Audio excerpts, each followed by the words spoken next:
Hello good people, I'm Dmitry and welcome to our cool PC accessories you never heard of video. Our PC components video did really well, check it out over here. I love doing these compilations because you get to explore the weird and cool sides of accessories for a particular category and certain items that you wonder why do they even exist.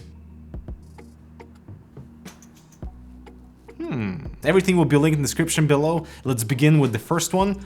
PC panel. So what you're looking at is an audio controller with a pretty basic and simple construction. It is maple, feels solid with 4 aluminum wheels on the front, all of which have the dial functionality and a button functionality. The USB 2 cable is not braided, but it's plenty long to connect to your PC. And the whole idea behind PC panel is to give you functionality for a lot of volume control and also give you additional macro customization because of those buttons. Within the PC panel driver software, you can select what the button customization does per each volume knob. So either doing something with media controls, selecting different input devices, setting up different shortcuts per application, for example. While in the dial app, you can control app volume, focus volume, or device volume. That gives you so much control from this PC panel device when it comes to volume across your entire ecosystem of desktop. Either devices, applications, or whatever. For example, one dial can be in charge of your browser volume, another one will be from your music player, another one can adjust the gain of your microphone, and another one for whatever else you desire. This thing is so simple, but yet so powerful when it comes to volume and macro customization that you never knew you'd actually want to use. And my only complaint here is that the device is pretty lightweight and it doesn't have any rubber adhesive at the bottom, nor does it come with anything, so it's not very stationary. A lot of users are mounting this thing under the desk, so it's stationary but still in reach, and you have all that full control and volume functionality. The new Pure Loop all-in-one coolers from Be Quiet have a doubly decoupled pump near the radiator for silent operation and flexibility for mounting, an elegant cooling block with pure white illumination, an accessible fill port on the radiator with liquid for future proofing, and Pure Wings 2 fans on the rad. Check it out below. Moving on to the Corsair LT100 lighting towers, and so many people have asked about what they are in the background of my videos, and they are the Corsair LT100. In the package we have the light tower with only one-sided illumination, and that is because you can either have the light towers facing you, the user,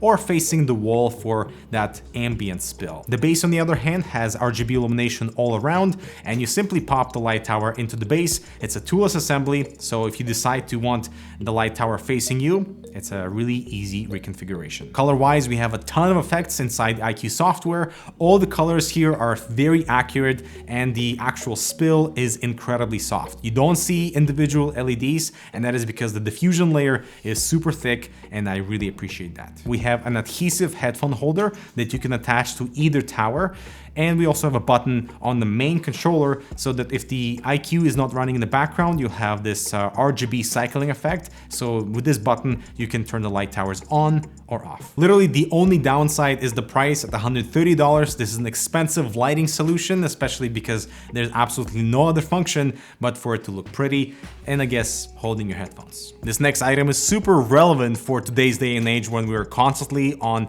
video calls and everything in the background is super noisy. This is an ASUS AI noise cancelling microphone adapter. Basically, it's a dongle that allows you to run background noise cancellation to mute out unwanted noise from your microphone audio. It works with any 3.5mm headphones as long as it's a 4-pole connection, or you can simply plug in a standalone microphone into it. And since this device comes with either the USB-C connection and the USB-A adapter, you can connect it to your computer, to your smartphone, to your iPad, whatever. And that is because it is driverless. It's a simple plug-and-play solution. And the interesting thing is that even if you plug this in, it's not going to recognize it in the driver software until you plug in the microphone or the headset into the jack. So that's pretty clever. All the processing and noise cancellation is done on the actual USB sound card, and the result is pretty impressive. Take a listen. So what you're listening to now is that recorded by the Razer Blackshark V2X gaming headset, a fantastic pair for $59 with a really good microphone,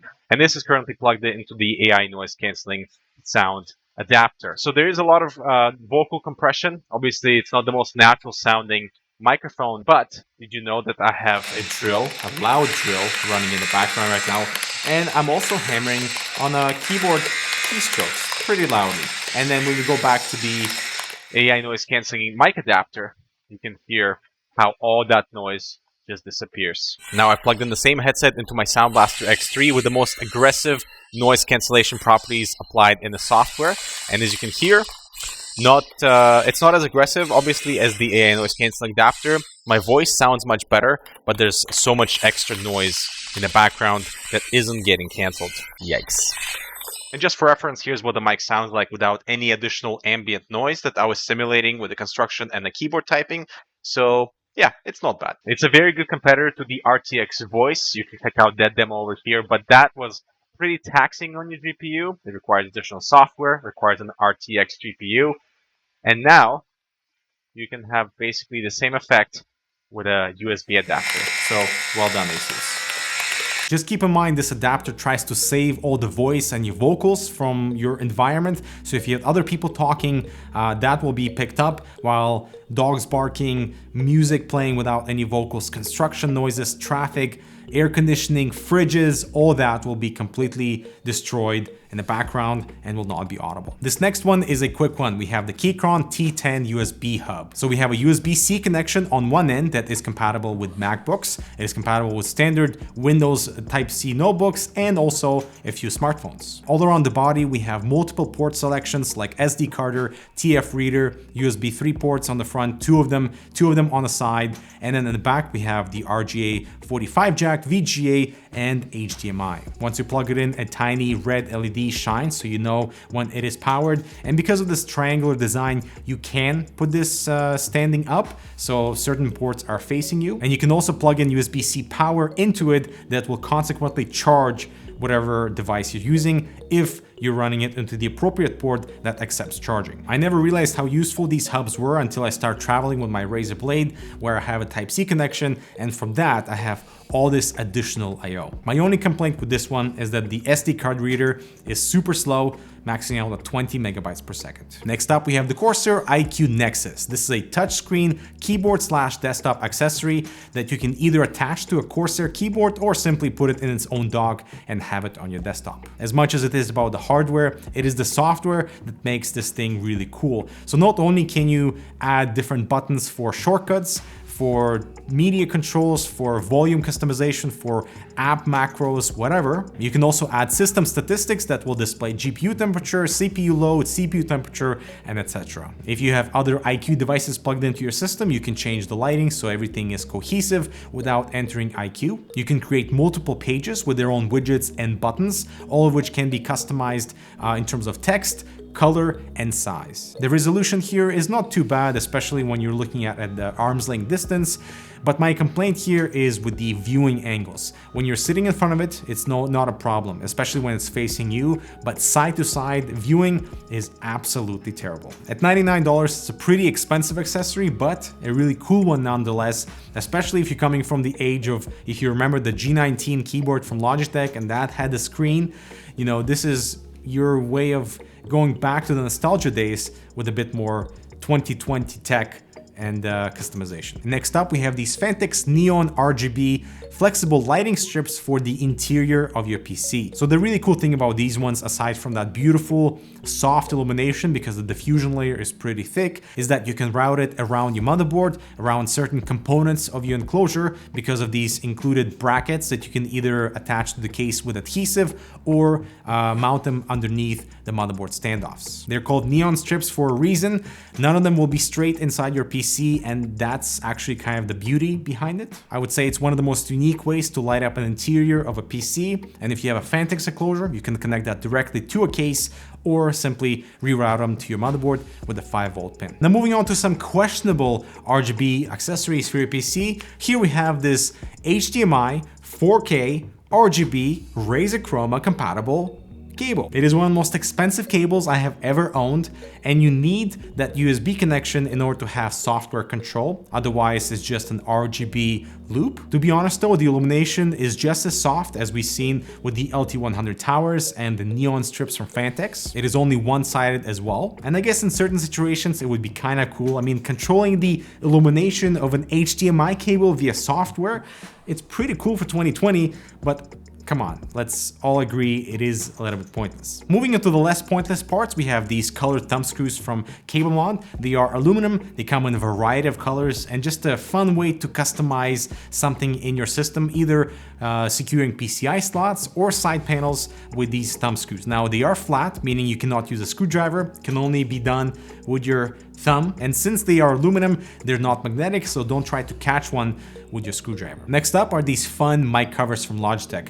They come in different shapes and colors. They can fit a microphone capsule anywhere between 6 to 13 millimeters, and they basically fit all of the microphones that I have in my collection. They replace the stock foam filter, so they do prevent a little bit of the popping noise, and they're also quite fun. Bonus tip here, I appreciate they do not smell. Did you know that Razer made gaming gum? Oh man, we had so many laughs after the brief. They are continuing with consumables within the gaming market. They started with that gaming powder and now with the Respawn 5 gum. So the thing here is that it's basically the same ingredients as your powder without the added caffeine. There are a bunch of vitamins in here and tea extract, which is the energy boost element there. So chew, focus, repeat. I love that slogan over here. We have 3 flavors. Pomegranate watermelon is my favorite, tropical punch, and cool mint. I have never shot B-roll of gum, but it is dark gray, and after you chew it, it's still dark gray. In terms of flavor intensity, it is incredible for the first minute, and then the flavor dies